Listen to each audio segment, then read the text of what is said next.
Bien, entonces lo que señalábamos es que la temática eh, versará sobre los aportes a la filosofía o contribuciones a la filosofía, Beiträge zu Philosophie, tal como lo nombró Heidegger, con un subtítulo que está entre paréntesis, que es Vom Ereignis, ¿no? Que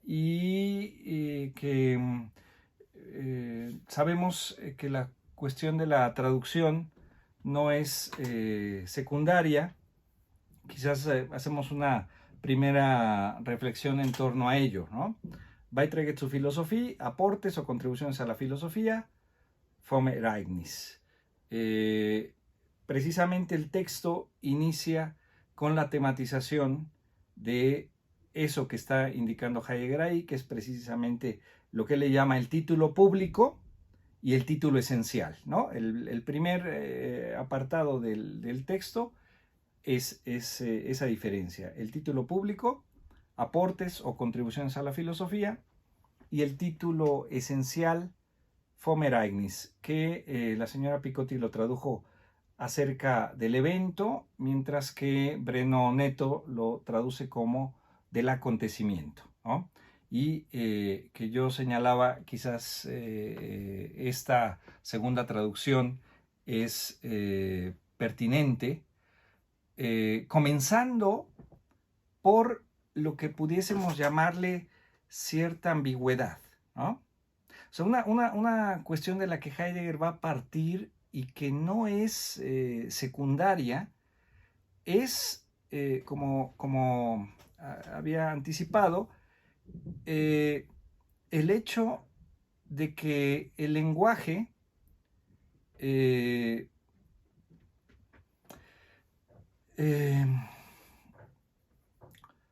digamos, el lenguaje tendría una relación esencial con esto que Heidegger llama ser, ¿no? Eh, y esto es parte del énfasis que realiza en su lectura de los griegos, ¿no? El énfasis que lleva a cabo en torno a la cuestión del logos va en ese sentido. Es decir, ¿por qué inicia eh, la tematización del orden, la tematización de esto que vamos a llamar después filosofía, en torno a esta cuestión del logos, ¿no? O a cierta correlación del logos con algo más, ¿no? O sea, si pensamos en Heráclito, si pensamos en Parménides, ¿en qué medida el asunto del logos, pensado precisamente como lo que congrega y que después va a ser llamado precisamente lenguaje, da esa posibilidad, ¿no? O sea, si ustedes recuerdan, lo que nos asombramos es precisamente en la posibilidad de entendernos a partir del hablar, ¿no? Y esto es lo que estamos haciendo, este ejercicio es el que estamos haciendo y lo hacemos en la cotidianidad, ¿no? En términos de yo digo algo en estos momentos y de alguna manera ustedes comprenden, y esa comprensión no es otra cosa sino el aprehender esa cierta unidad, ¿no? O esa unidad que se está transmitiendo, ¿no? A pesar de la multiplicidad que está en juego. Y esa multiplicidad está en juego en diversos sentidos, ¿no? Desde lo que nombra el lenguaje mismo, esto que va a ser parte del problema de la referencia, pero también la aprehensión individual, ¿no? Que lleva cada uno de ustedes, pero que remite a esta unidad, ¿no? Evidentemente es mucho más complejo. Ahorita no nos metemos en toda la complejidad que está ahí en juego en términos de la comprensión y de lo que comprenden, ¿no? Que tiene que ver precisamente con la historicidad, que tiene que ver con la familiaridad que tengan ustedes con esto que estamos diciendo, etcétera, ¿no? Pero en el fondo, el logos, en tanto lenguaje como va a ser interpretado, es aquello que de alguna manera congrega, ¿no? Ese es el sentido de este Legein. Entonces, claro, Heidegger indica esta posibilidad de que el lenguaje, en un sentido originario como logos y como Legein, congregue, ¿no? Sea de ese carácter congregante y en esa medida tenga un cierto carácter originario, ¿no? El asunto que de alguna forma tematizará Heidegger en términos de qué ocurre con ese decir originario, con ese nombrar originario y los modos cotidianos en los que usamos, digamos, el lenguaje, los modos cotidianos en los que hablamos, pues remite precisamente a una cierta pérdida de ese carácter originario, ¿no? Y en donde entonces el lenguaje pasaría a tener otro destino, otro uso, ¿no? O, como le llamamos, otras aplicaciones, ¿no? Esto que estamos haciendo formaría parte de esas críticas que estaría haciendo Heidegger en términos de ese Legein, de ese congregar originario. Por ejemplo, este ámbito de la comunicación o de la transmisión o de la información, etc., ¿no? Eso no sería el sentido originario del lenguaje, sino, repito, este congregar. Y ese congregar es precisamente lo que va a, digamos, a darle sentido de alguna forma a esto que se va a constituir precisamente como filosofía, ¿no? Esto lo indico porque, claro, nos enfrentamos a una serie de problemas que tienen que ver entonces con el lenguaje, que tienen que ver entonces con el decir o con el nombrar o con la posibilidad de un nombrar originario, como le llamaría Heidegger. En esta, digamos, degradación del lenguaje a partir de los diversos usos, estaría precisamente el hecho de que el lenguaje se constituye en un lenguaje que sirve para la transmisión, por ejemplo, la transmisión científica también. No solo para la transmisión en la cotidianidad, sino también para la transmisión científica. Y en ese sentido, el carácter que toma la interpretación del lenguaje a partir de cierta perspectiva científica lleva entonces a entender el lenguaje y la transmisión del lenguaje en un cierto sentido, que sería, por ejemplo, la atribución de exactitud, ¿no? De esa forma, entonces, lo exacto que se le pudiese atribuir al lenguaje o la precisión o el carácter unívoco que queremos atribuirle, ¿no? Formaría parte de un cierto sentido y de una cierta interpretación del lenguaje. ¿Qué es lo que hace Heidegger para romper, digamos, con esta tendencia o con esta dirección del lenguaje, que sería precisamente el lenguaje técnico o el lenguaje científico, que pudiese ser aplicado precisamente para el trabajo filosófico o ha ocurrido? Lo que hace es enfrentar otras posibilidades del lenguaje. Y una de ellas es precisamente la ambigüedad, ¿no? Es decir, la ambigüedad como un nivel previo que refleja precisamente las posibilidades del lenguaje a partir de esto que señalábamos en términos de lo congregante, en términos de este sentido originario que congrega, y que después Heidegger lo va a pensar en términos del ámbito poético, ¿no? Es decir, precisamente esto congregante, este sentido del Legen originario, como se ha interpretado, ese sentido del lenguaje, es lo que después va a ser pensado en el sentido del lenguaje poético. Pero el lenguaje poético no en una dirección cursi o arbitraria, sino en el sentido incluso que señala el término Dichtung y Dichten, precisamente en ese sentido congregante. O sea, Dichtung es lo no poroso, lo unido, ese es Dichten, es lo que no deja pasar, lo contrario de Lichtung. Dichtung y Lichtung. Lichtung es lo abierto, Dichtung es precisamente lo comprimido.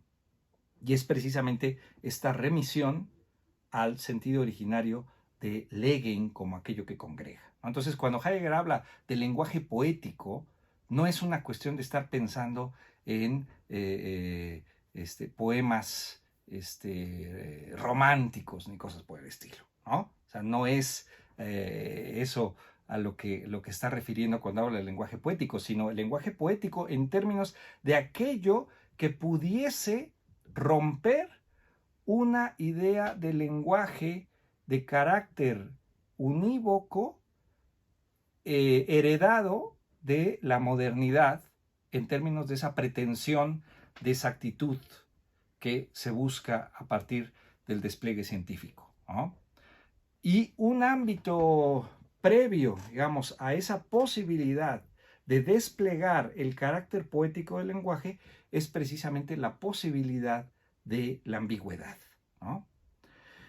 Y con eso me parece que Heidegger juega en múltiples sentidos, ¿no? Sí, basta con revisar los títulos de algunas de sus obras y claro, el problema de la traducción al que nos enfrentamos, ¿no? Por ejemplo, voy a mencionar algunos casos. En 1929 lee su conferencia inaugural para sustituir a Edmund Husserl, ¿no? En julio de 1929, se llama Was ist Metaphysik? ¿No? El título reza así, Was ist Metaphysik? Claro, la traducción, ¿no? Sería tal cual, ¿qué es metafísica? ¿No? Parecería que no hay mayor problema. Was ist Metaphysik? ¿Qué es metafísica? El asunto es lo que Heidegger intenta señalar con ese título y precisamente esta posibilidad de la ambigüedad, ¿no? No solo en la traducción, sino en el título mismo, porque evidentemente nos acercamos a ese texto con esa intención, ¿no? De que por fin alguien, después de 2000 años, nos va a decir qué es metafísica, ¿no? Y claro, lo que está ahí en juego no es una respuesta en términos de lo que pudiese parecer que vamos a encontrar a partir de ese título y de esa pregunta, ¿no? Sino lo que va a estar en juego es precisamente la tematización misma de la pregunta y de los alcances que puede tener ese qué, ¿no? Quizás otro título que puede ser más explícito es una serie de lecciones que Heidegger dio, que fueron prácticamente las últimas lecciones, perdón, no las últimas lecciones, las lecciones con las que reingresó después de la prohibición docente, ¿no? Y que son la serie de lecciones sobre Was heißt denken, ¿no? Entonces el título en alemán es Was heißt denken? Y lo mismo ocurriría con una traducción inmediata que diría ¿qué significa pensar? O ese heißen como significar o querer decir, ¿no? ¿Qué quiere decir pensar o qué significa pensar? Pero el was queda incuestionado, en primer lugar,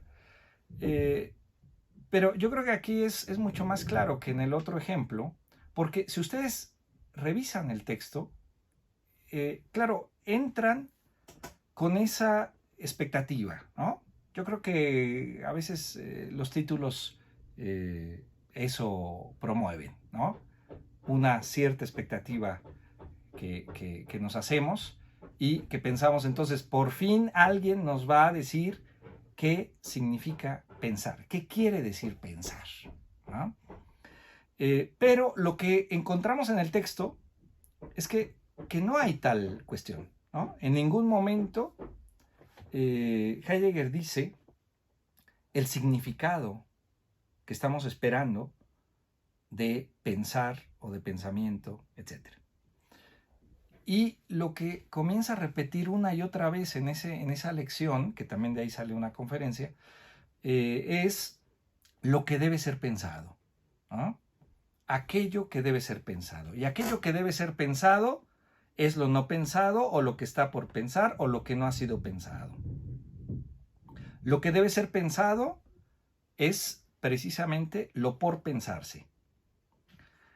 Y claro, eso, pues, la expectativa, ante la expectativa con la que abordamos el texto, pues parecería que estamos decepcionados después de leerlo porque el autor no nos está diciendo lo que esperábamos.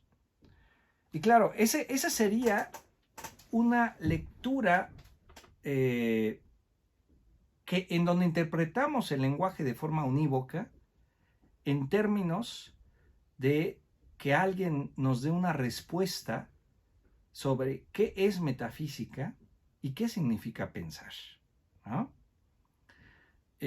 No es así.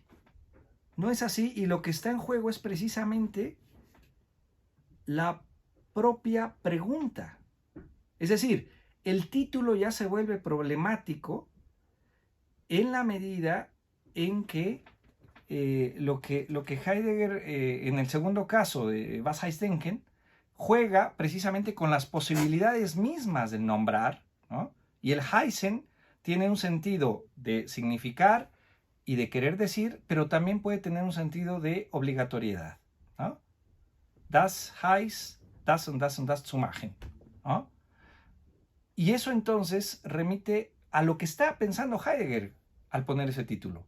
Es decir, el título público, el título vulgar es Was heißt denken en el sentido de qué significa pensar o qué quiere decir pensar, y eso es lo inmediato que percibimos, y por eso quizás puedo comprar el libro. Si ponemos ese libro en Gandhi, lo que vamos pues van a comprarlo porque alguien me va a decir qué significa pensar.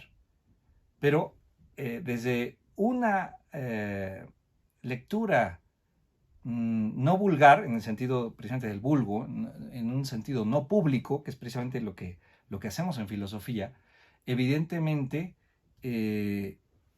no va por ahí el asunto, sino en el sentido de interpretar el carácter obligatorio de lo que puede ser pensado. Y esto remite entonces a lo que Heidegger quiere señalar, es decir, aquello que debe ser pensado, aquello que está por pensar, aquello que no ha sido pensado, etc.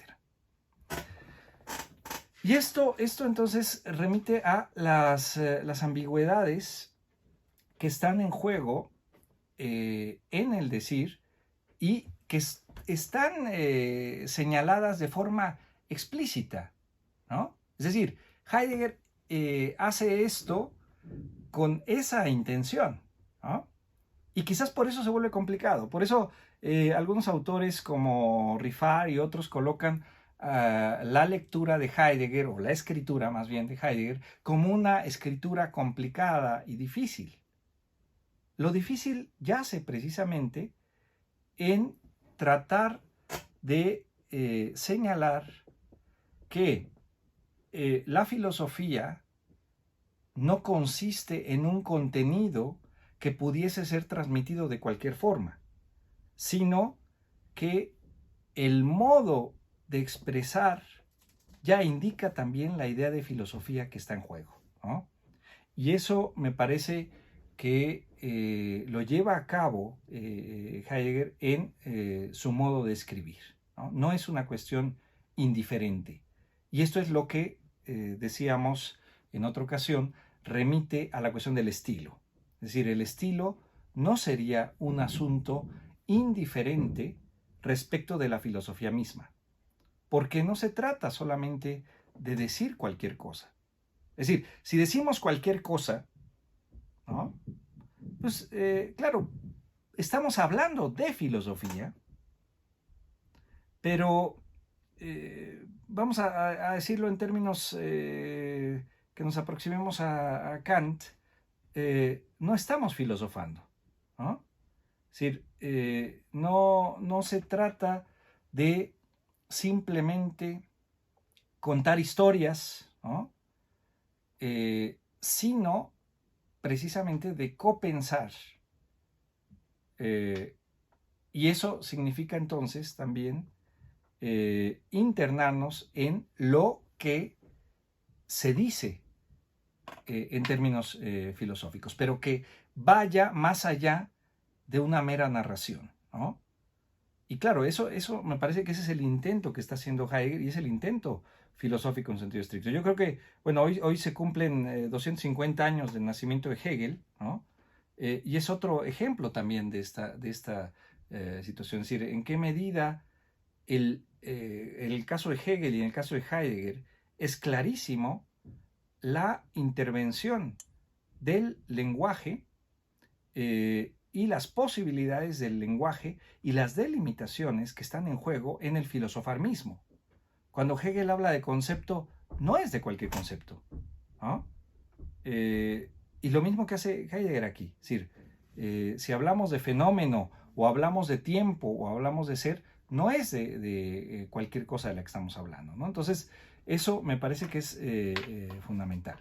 Bueno, con eso me parece que podemos entender el inicio del texto, así que vamos a ese primer apartado, en donde Heidegger inicia este texto, Beiträge zur Philosophie vom Ereignis. Entonces tendríamos dos cuestiones.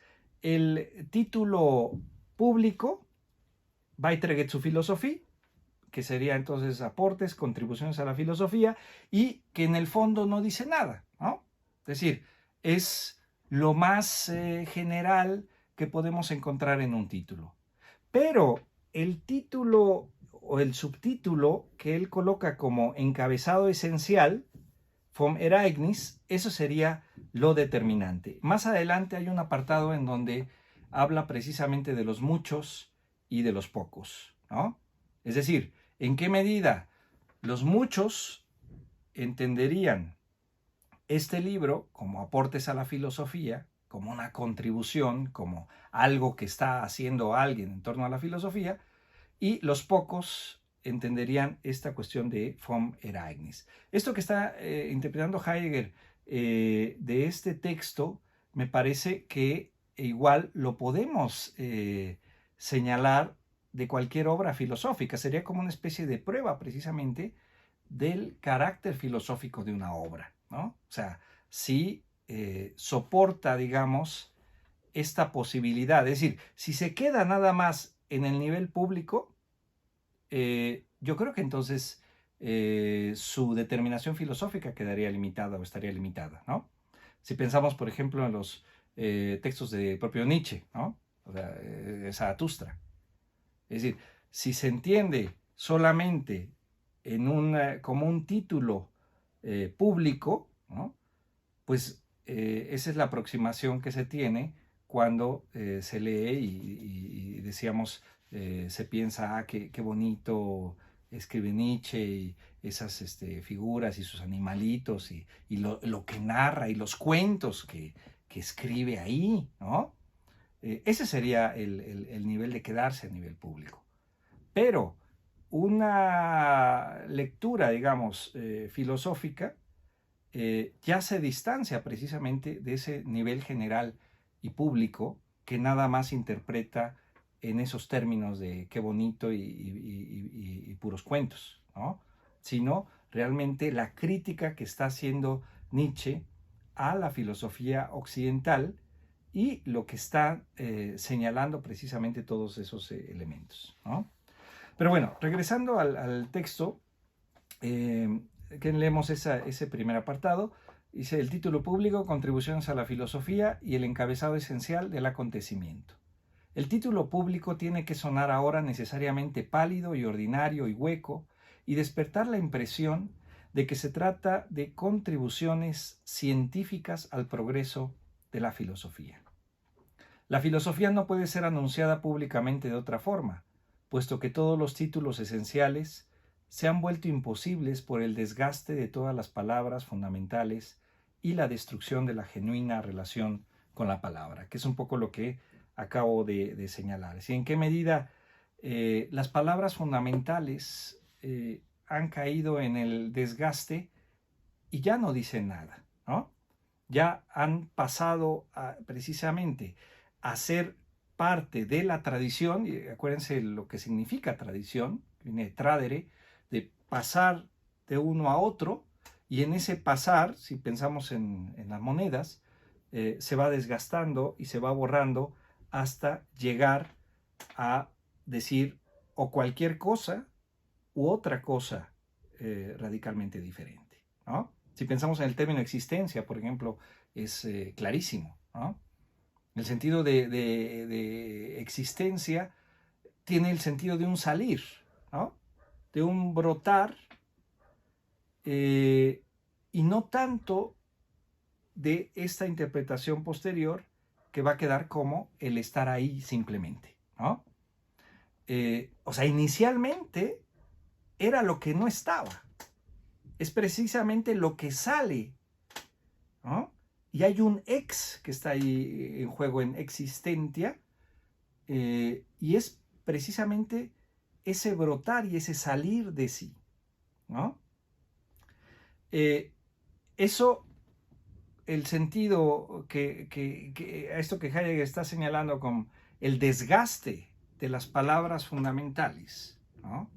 Pues es precisamente que pasa a ser sinónimo de cualquier otra cosa, de un mero estar ahí, o de presencia, etc. Ahorita vamos a enfatizar eso, pero precisamente por eso Heidegger en Ser y Tiempo escoge el término existencia, por el ex que está ahí afuera, en términos de un salir de un estar afuera, ¿no? Ese es lo que quiere enfatizar, y no tanto el estar ahí, no tanto la cuestión de la presencia. Pero cuando ya nos da lo mismo poner una palabra u otra, o decir una u otra, o sustituir, pues entonces se pierde precisamente este carácter fundamental de las palabras, ¿no? Y yo creo que la época técnica contemporánea es precisamente a lo que tiende, finalmente, a borrar las diferencias y a que simplemente todo dé igual y todo sea lo mismo, ¿no? Yo creo que lo que hace la filosofía es cuestionar eso, es defender la necesidad de las diferencias y la posibilidad de ciertas cuestiones, digamos, de carácter originario, ¿no? O de carácter principal, como pudiésemos llamarlo. Es decir, tenemos en la herencia griega estas posibilidades, ¿no? De pensar en términos de los arjai, ¿no? Es decir, en términos de los principios en el sentido de origen, pero también, como señalaba Aristóteles y enfatiza Aristóteles, pensar en el sentido de lo prote, es decir, lo primero, ¿no? Que lo primero no es el origen, ¿no? Pero sí aquello que tiene una prioridad. Y eso significa que hay diferencias. Y por eso entonces Aristóteles habla de protefilosofía o de proteepisteme, ¿sí? Porque no todas las epistemai son iguales, ni todas las filosofías son iguales. Entonces hay una prote, hay una que tiene prioridad y hay una que tiene preeminencia, que va a preguntar por tal cosa, que va a preguntar en tal sentido y que se diferencia entonces de las otras, ¿no? Entonces, esto, poner todo al mismo nivel y que dé lo mismo, es precisamente lo que me parece que Heidegger está cuestionando respecto de esta diferencia del título público y el título esencial. Y la destrucción de la genuina relación con la palabra, que es un poco esto que señalábamos hace un momento, es decir, las posibilidades de entender esta relación intrínseca en los términos que Heidegger va a llamar de ser y lenguaje, que precisamente estarían determinados por esta fatalidad, ¿no? Que no nos dice nada, ¿no? Que precisamente ser y lenguaje parecería ser lo más general y lo que no nos dice nada. Entonces, cuando en Ser y Tiempo insiste en replantear la pregunta por el sentido del ser, si ustedes recuerdan, en el primer parágrafo enfatiza precisamente eso. ¿Por qué hay que repensar esto? Pues precisamente porque parece ser lo más común y parece ser lo más obvio y parece ser lo que todo el mundo entiende. Y lo que hace la filosofía es cuestionar esas presuposiciones. Es decir, si eso ha llegado a ser tan obvio, pues quizás hay que repensarlo y hay que replantearlo, ¿no? Y eso en todos los sentidos, ¿no? Bueno, dice, pero el título público corresponde también al asunto en la medida que en la época del tránsito de la metafísica hacia el pensamiento histórico del ser, solo puede ser aventurada una tentativa con el pensar que provenga de la más originaria actitud fundamental en la cuestión de la verdad del ser. Pero incluso el intento logrado tiene que dejar lejos, de acuerdo al acontecimiento fundamental, de aquello que está por pensarse, de toda falsa aspiración a una obra en el estilo usual, el pensamiento venidero es marcha del pensar, a través de la cual el ámbito donde se va a desplegar el ser, oculto hasta ahora, es atravesado y así primeramente despejado y alcanzado en su más propio carácter de acontecimiento. Bueno, leo el otro párrafo y ahorita regresamos. Ya no se trata más de tratar sobre algo y de exponer algo objetual, sino de ser transferido al acontecimiento que da lo propio, ereignis, lo cual equivale a un cambio de la esencia del hombre desde el animal rationale, al Dasein. El título adecuado reza, por ello, del acontecimiento, vom Ereignis. Y esto no quiere decir que se informe de esto y sobre aquello, sino que desde el acontecimiento acontece y se confiere en propiedad, ereignet, una pertenencia que dice y piensa al ser y lo hace en palabras del ser. Bueno, esa es parte de la complejidad del texto, ¿no? Quizás en algunos puntos parecería completamente inaccesible, ¿no? Como puede ocurrir con Hegel o como puede ocurrir con Husserl en cierta medida, ¿no? Pero, claro, regresamos a este asunto. Si lo que se dice es comprendido, vamos a decirlo así, de entrada, pues quizás hay varios señales en eso, ¿no?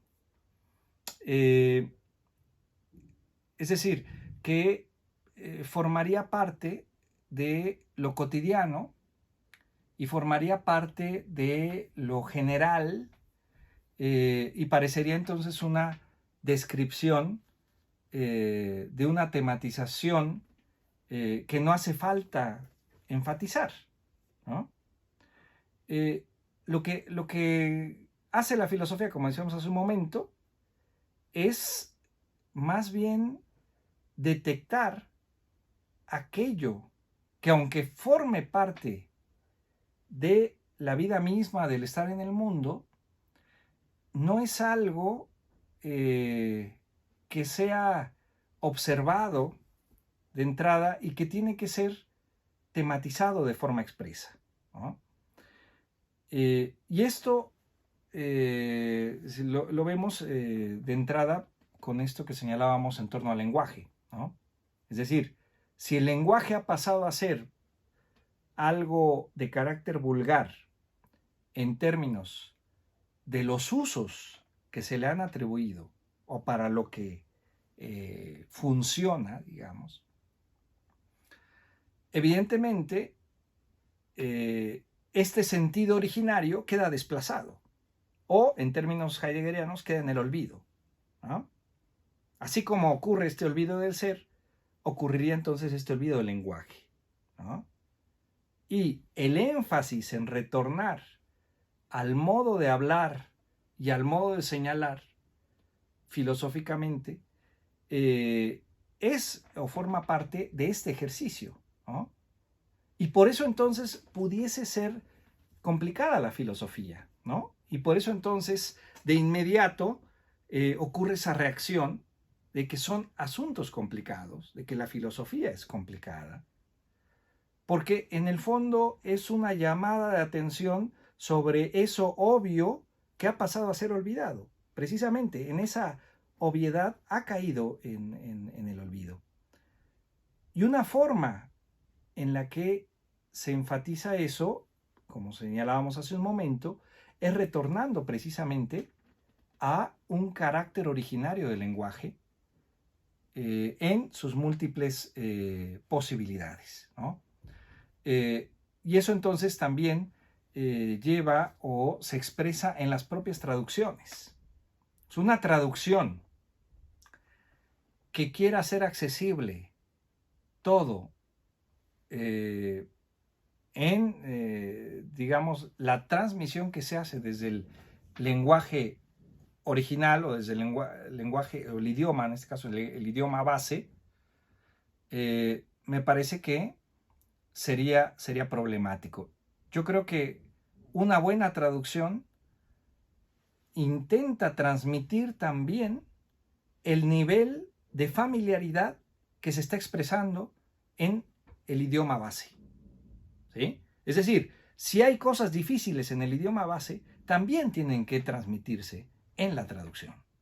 Si yo trato de aclarar todo lo expresado en la traducción, o si al contrario hago más difícil la traducción, pues evidentemente hay problemas ahí, ¿no? El caso que señalábamos de José Gauss me parece un ejemplo en el caso de Ser y Tiempo.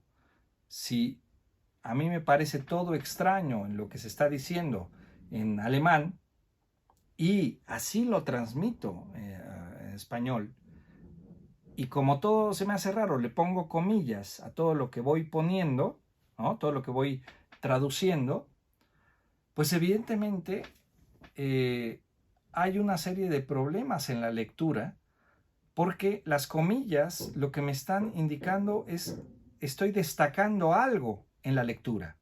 Es decir, esos conceptos que se están traduciendo son llamadas de atención. Pero si de 5 palabras, 3 están entre comillas, evidentemente todo llama la atención. Toda la lectura sería en ese sentido, ¿no?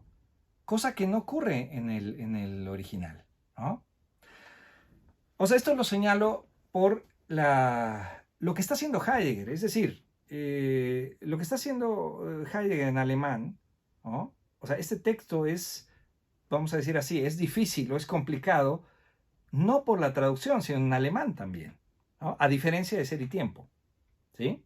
Es decir, Ser y Tiempo en alemán a mí me parece que es un texto accesible a pesar de estos señalamientos que ya hicimos hace un momento. Es decir, hay una llamada de atención en ciertas palabras que Heidegger va a ir enfatizando, ¿no? Como Lichtung, como Existenz, etc., ¿no?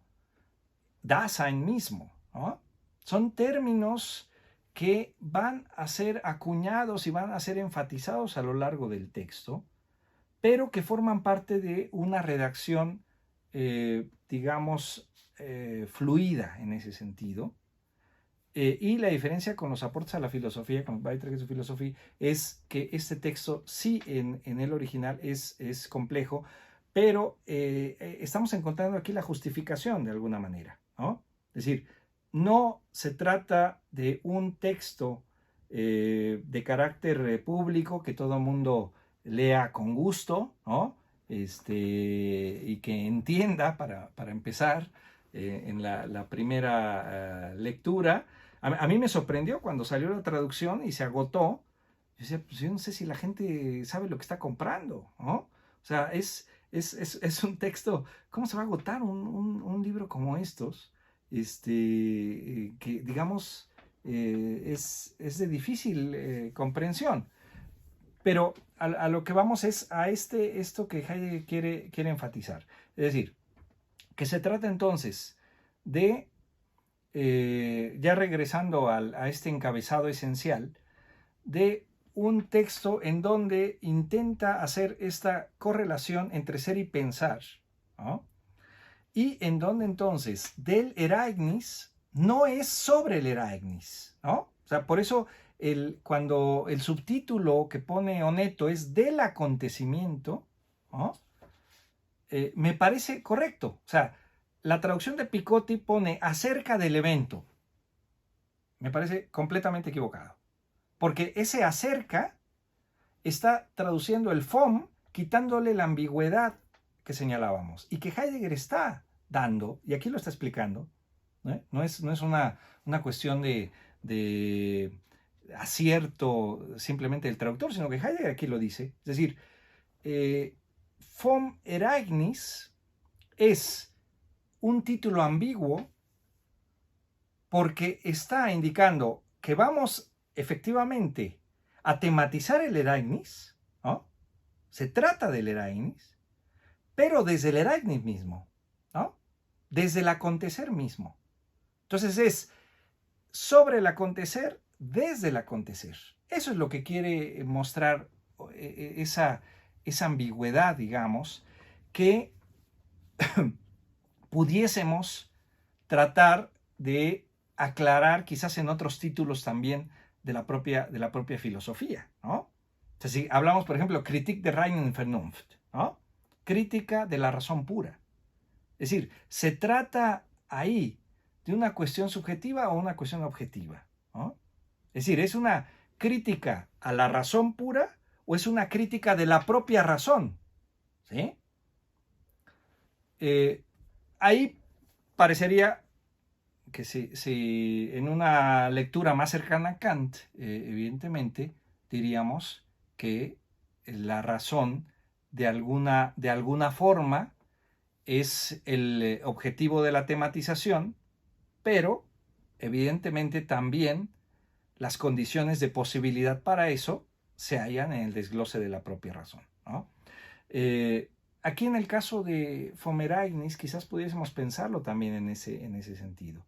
Es decir, es pensar el acontecer, pensar el acontecimiento, pero ese acontecimiento no es un tema, no es un asunto que esté ahí, sino es esto que Heidegger intenta señalar como una copertenencia entre ser y pensar, o ser y decir, ¿no?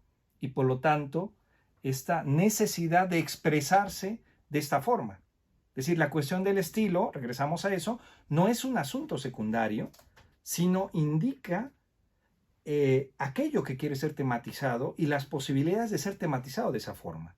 Es decir, no es un asunto externo, ¿no? No es un objeto indiferente a los modos de tematización, sino precisamente porque el lenguaje está en juego y es un lenguaje originario y es un lenguaje que congrega el asunto. El lenguaje no puede quedar ajeno a la cosa, no puede quedar ajeno al asunto. Si queda ajeno, entonces regresamos a esto que decíamos hace un momento, que entonces no es filosofía, ¿no? Esta copertenencia a mí me parece que es una herencia de Husserl, es decir, la tematización de esta copertenencia, ¿no? O sea, es un asunto que está desde el origen de la filosofía, pero me parece que Heidegger, en este inicio fenomenológico, en esta cercanía con Husserl, llega a entender esta copertenencia entre el modo de acceso y aquello a lo que se accede, ¿no? Esto que Husserl hablaba en términos de intencionalidad, ¿no? La intencionalidad, si ustedes recuerdan, indica ese estar dirigido a algo en donde ese algo es accesible de determinada forma, ¿no? No hay una separación inicial, ¿no? La separación es posterior. Esto que plantea la modernidad en términos de sujeto y objeto es posterior, pero inicialmente hay una correlación, y esa es una correlación de carácter intencional. Es decir, si yo veo este libro, el libro es un libro visto, ¿no? Es decir, el estar dirigido al libro en términos de una percepción sensible de carácter visual corresponde precisamente al aparecer del libro como un libro visto. Entonces no son cuestiones generales, como se pensaría en términos de sujeto y objeto, el libro y el ver, sino veo un libro y el libro es un libro visto. Y si cierro los ojos y ahora imagino el libro es un libro imaginado. Y mi intención en este caso, la vivencia intencional, es imaginar o recordar, etc. Esto del acceso y cómo aparece eso a lo que se accede, me parece que va a ser Heidegger lo va a tematizar en diversos sentidos. Ahorita vamos a regresar a lo que indica en Ser y Tiempo, pero me parece que también lo lleva a estas posibilidades de entender la copertenencia que estamos indicando aquí entre ser y decir, o entre ser y lenguaje, ¿no? Que no son asuntos separados, en donde entonces el lenguaje vaya por su lado, ¿no? Sino que en este caso se trata de decir el ser, mientras que lo que ocurre en la cotidianidad es que no se dice el ser, sino, digamos, en términos de lo que indica en Ser y Tiempo, se dicen los entes, ¿no? Se dice lo que es. Eso formaría parte de esta derivación o de este carácter, digamos, vulgar del lenguaje, y de lo que se trata es entonces de retornar a esta posibilidad de decir ser en esta copertenencia. Y por eso entonces la filosofía, en su carácter histórico, expresa esto. Es decir, el modo de decir el asunto, el modo de decir la cosa, copertenece a la cosa dicha y no es un asunto entonces externo ni arbitrario. Hay múltiples ejemplos que Heidegger señala y que algunos hemos trabajado o nos ha interesado, bueno, siempre de carácter fragmentario, ¿no? Yo quería escribir algo así más amplio, pero bueno, no ha sido posible. Pero bueno, han salido algunos artículos y textitos sobre esto, sobre esta cuestión del estilo y la importancia de ello, ¿no? Que no es arbitrario. Decíamos, el hecho de que Heráclito se exprese de tal forma, o Parménides, o Platón, ¿no? O Aristóteles, o San Agustín, en términos de confesiones, o Descartes en términos de meditaciones, si pensamos en su texto nuclear, etc., ¿no? Esta manera en la que, o Nietzsche, ¿no? No es una cuestión arbitraria, sino que está en juego precisamente un modo de pensar y un modo de decir en donde a la vez también entonces hay una crítica a ese esquema generalizante que se está cuestionando, ¿no? Entonces, yo creo que esta manera de expresarse Heidegger aquí va a remitir precisamente a esas posibilidades que están en juego. Esta crítica a la metafísica occidental o esto que ya señaló ahí en el sentido de un tránsito de la metafísica hacia el pensar ontohistórico, ¿no? Un poco el asunto que estaría en juego en este texto es eso, el tránsito de la metafísica al pensar ontohistórico. Pero ese tránsito entonces es tematizado de determinada forma y es expresado así, ¿no? Y por eso me parece que es la justificación en torno a lo que va a quedar expresado aquí. Paso a otro punto que tiene que ver con esto, es decir, pensar este tránsito exige también entender algunos aspectos de lo tematizado por Heidegger de forma previa, que es precisamente ser y tiempo, ¿no? ¿Qué lugar ocupa ser y tiempo como el núcleo de la ontología fundamental, como habíamos señalado, y que remite a estos, digamos, dos grandes momentos de la obra, la ontología fundamental y este pensar ontohistórico? Pero aquí Heidegger indica que esta obra lo que va a tematizar aquí es el tránsito de la metafísica a este pensar ontohistórico. Entonces la pregunta es si ser y tiempo queda incluido en esta idea de metafísica que está en juego o está ya pensado en este ámbito del pensar ontohistórico, o qué papel jugaría en esta cuestión del tránsito. Y me gustaría indicar dos cosas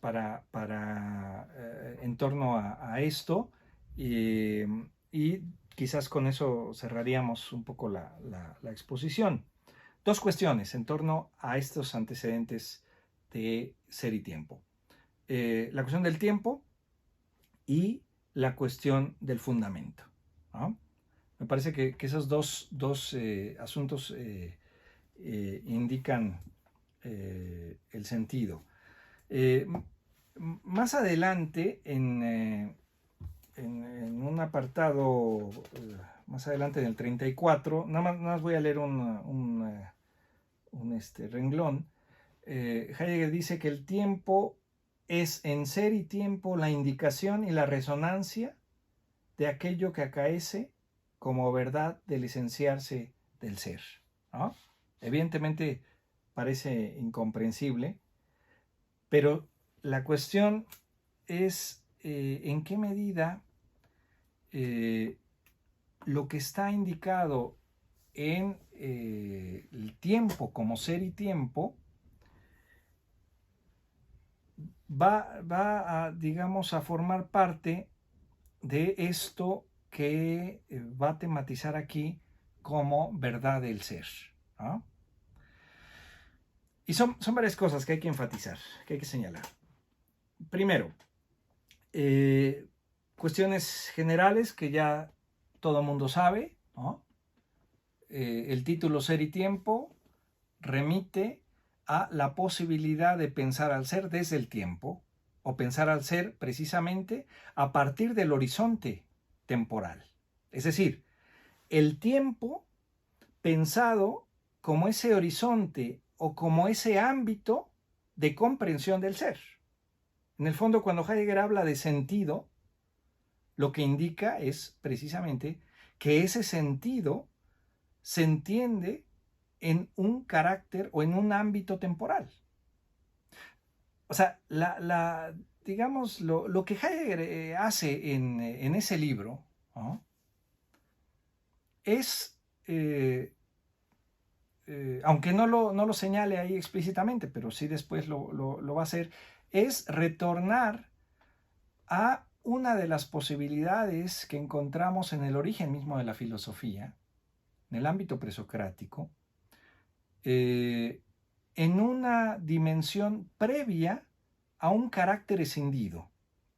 Esto que Nietzsche va a criticar fuertemente y que es precisamente la escisión o el carácter escindido en el que se ha movido el pensamiento occidental, ¿no? Y esta escisión comienza con la escisión entre ser y tiempo. Si recordamos en los presocráticos, pensando en Anaximandro, pensando en Heráclito, pensando en Parménides, no hay tal escisión, ¿no?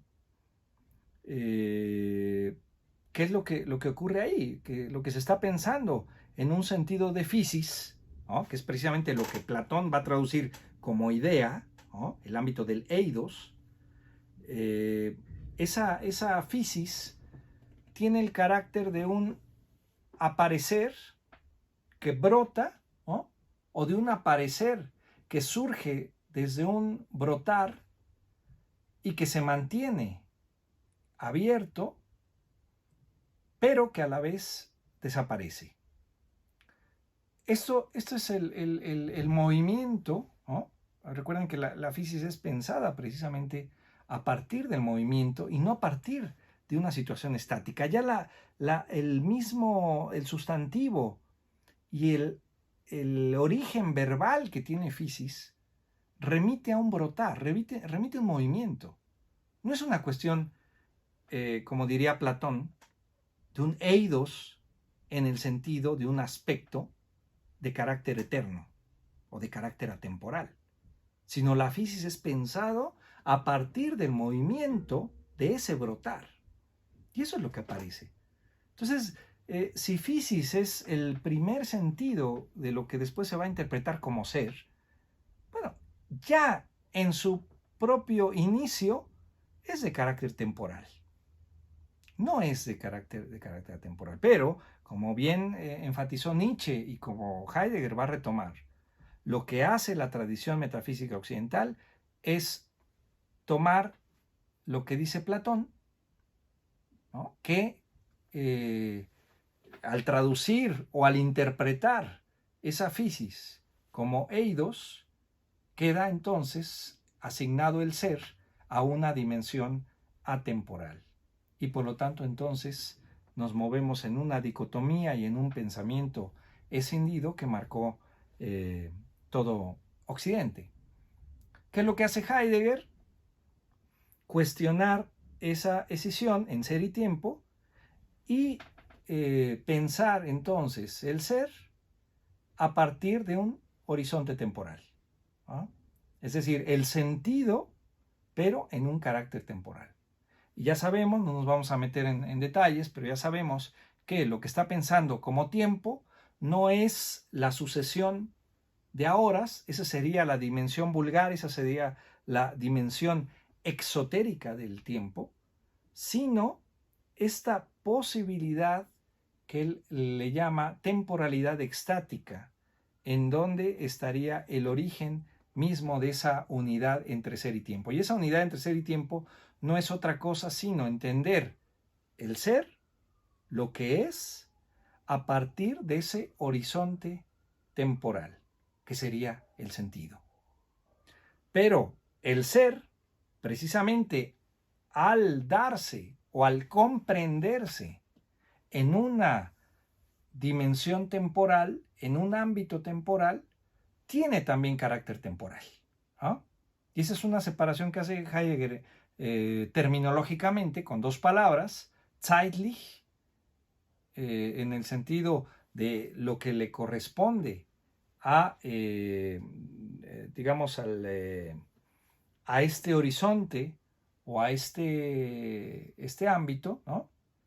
Y lo que corresponde al ámbito de temporal, ¿no? En sentido de temporalität, ¿no? Entonces se utiliza las dos palabras, Zeitlichkeit y Temporalität, como aquello que corresponde a los modos de aparecer o los modos de ser, en términos de Heidegger, que serían también de carácter temporal.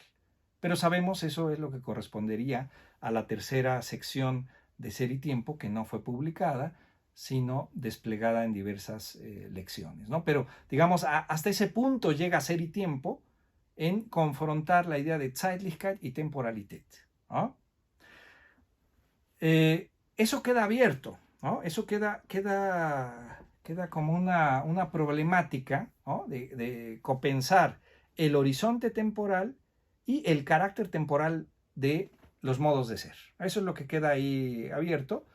Y en el fondo es lo que Heidegger va a repensar hasta esto que es ahora expresado en esta dimensión ontohistórica, o este así llamado Heidegger, o segundo Heidegger, como le llamaba Richardson, ¿no?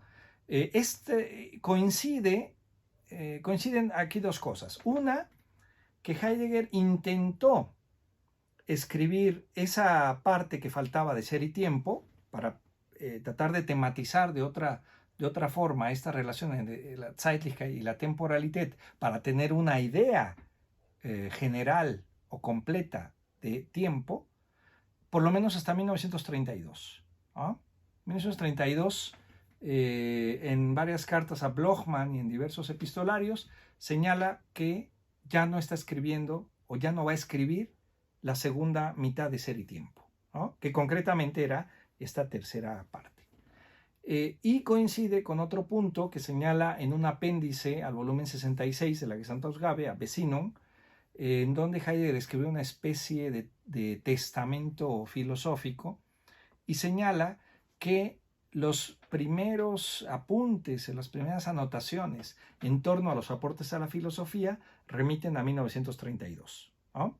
Entonces, tenemos un momento, vamos a llamarle así, de ruptura o de diferencia entre lo que corresponde a la ontología fundamental y al proyecto de Ser y Tiempo, y el inicio de este proyecto en torno a los aportes a la filosofía, que como sabemos lo va a redactar entre 1936 y 1938.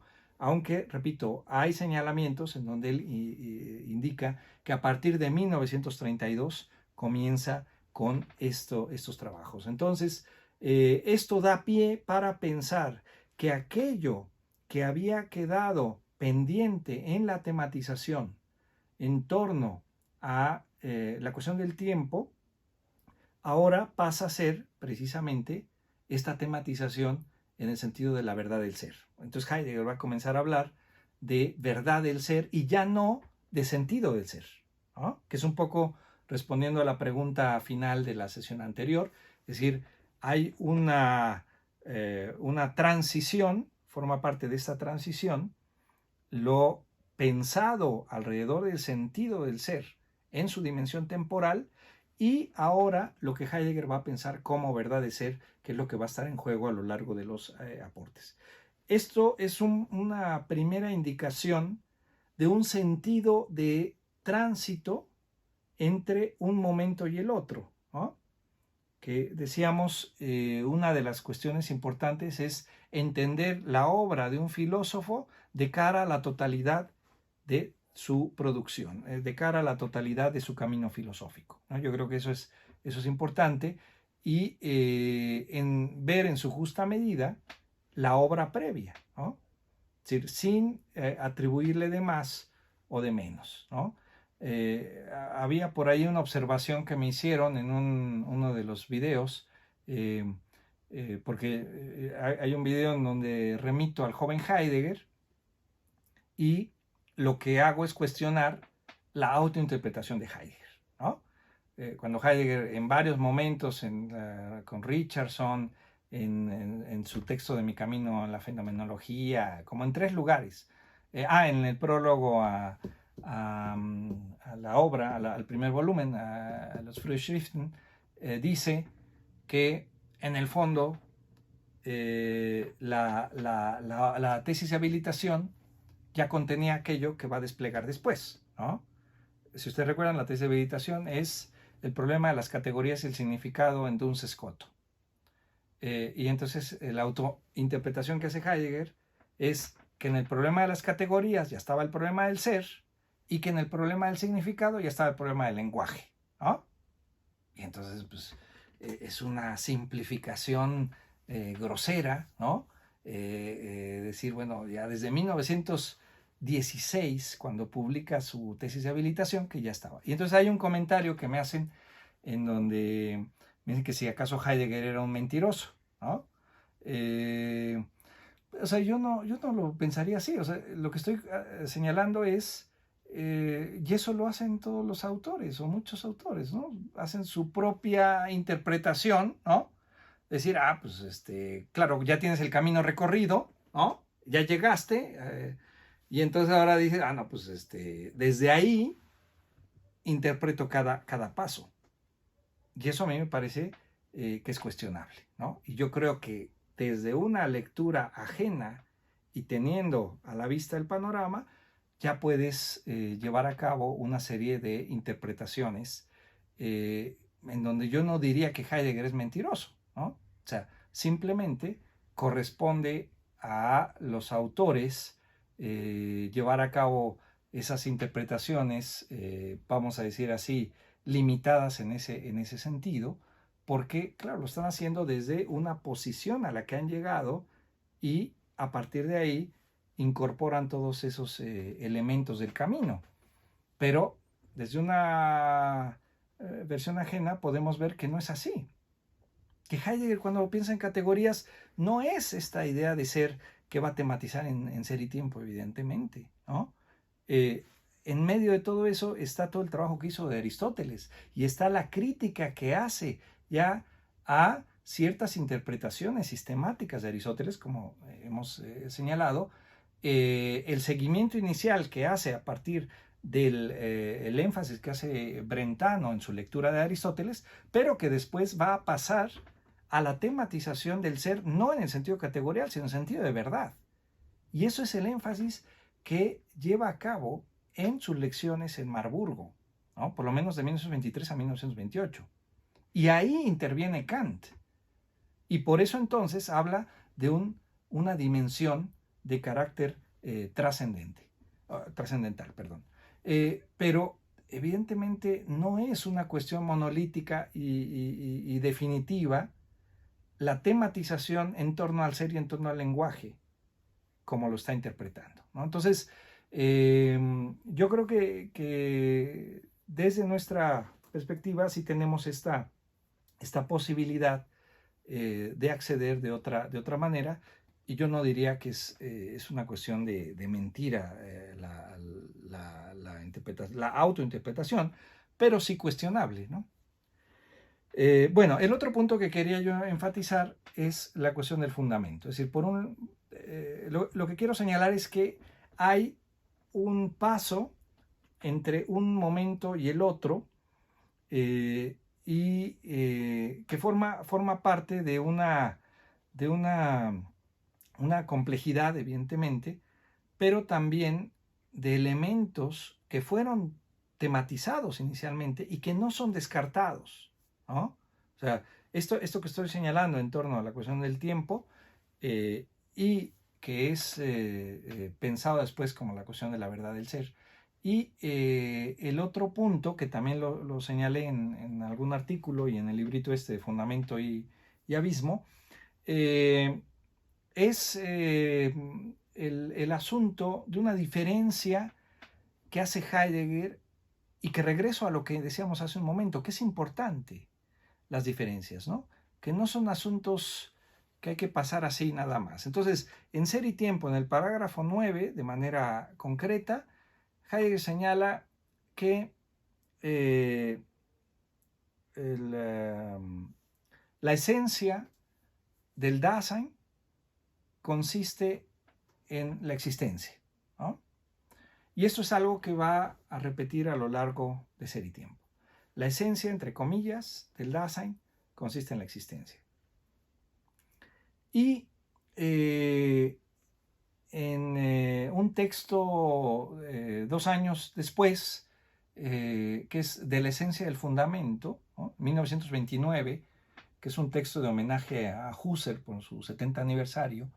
En ese año Heidegger por lo menos escribe, no se publica necesariamente, pero sí escribe tres textos. El que ya mencioné, Basis Metaphysique, que es metafísica, este texto de homenaje a Husserl, de la esencia del fundamento, y el texto Kant y el problema de la metafísica, que es pensado como una introducción a Ser y Tiempo, que la introducción no tiene nada, pero así lo pensó Heidegger en su momento, y que remite a las lecturas, a las interpretaciones que había hecho de Kant ya en semestres previos, ¿no? Bueno, aquí esta diferencia es importante porque en ese texto de 1929, de la esencia del fundamento, lo que señala Heidegger es que nombra la trascendencia como el fundamento de la esencia del Dasein, ¿no? Entonces, hay una diferencia ahí. La esencia del Dasein en Ser y Tiempo es la existencia, y 2 años después habla del fundamento de la esencia del Dasein y le llama trascendencia. Y entonces habría una diferencia entre existencia y trascendencia. La existencia sería la esencia del Dasein y que remite precisamente a su modo de ser, ¿no? A diferencia de aquello que es útil o de aquello que está simplemente ahí, o aquello que es obra de arte, como va a tematizar después, o aquello que es animal, como también lo va a tematizar después en 1929, etc., ¿no? Señala ahí o plantea la existencia como el modo de ser de este ente llamado Dasein. Y de la esencia del fundamento plantea la trascendencia como aquello que es el fundamento de esa esencia, ¿no? Es decir, el fundamento de la existencia sería la trascendencia. Y yo creo que lo que encontramos en el paso de esta ontología fundamental y lo que está pensado en Ser y Tiempo y lo que está pensado ahora en los aportes a la filosofía es un cuestionamiento a esta idea de fundamento, es decir, un cuestionamiento a la idea de trascendencia. Y con esto tocamos 2 términos centrales que van a ser cuestionados a lo largo de todo el libro: la idea de horizonte y la idea de trascendencia. Es decir, horizonte, como acabamos de indicar, pensado como ese ámbito desde el cual es pensado ser, y que Heidegger llamó tiempo ahí. Mientras que, es decir, no se agota el ser en el tiempo. Eso es algo que hay que enfatizar. Es decir, ser no es simplemente tiempo. Heidegger no está diciendo eso. O sea, lo que está diciendo es que el horizonte desde el cual se comprende el ser es precisamente el tiempo. Pero el asunto es el modo en el que se entiende la relación entre ser y tiempo. Y es a partir de la idea de horizonte. Y lo mismo ocurre acá con la idea de fundamento. Es decir, la relación entre el Dasein y ser es pensado en términos de trascendencia. Es decir, el fundamento del Dasein, en tanto su modo de ser es la existencia, es pensado precisamente como trascendencia. Es decir, como aquella posibilidad de aprender ser y de alguna manera retornar al ente para poder aprenderlo o comprender el modo de ser respectivo.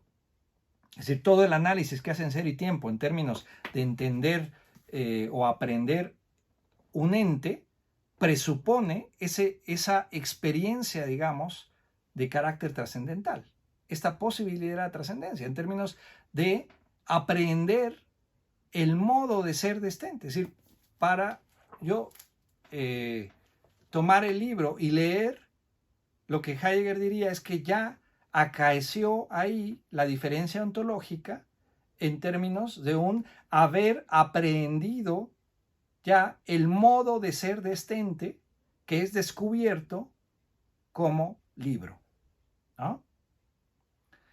Esa manera, digamos, de entender la diferencia ontológica a partir de esta dimensión trascendental es lo que va a ser cuestionado, ¿no? Es decir, esta idea de que la esencia del Dasein, tanto existencia, remita a la trascendencia, ¿no?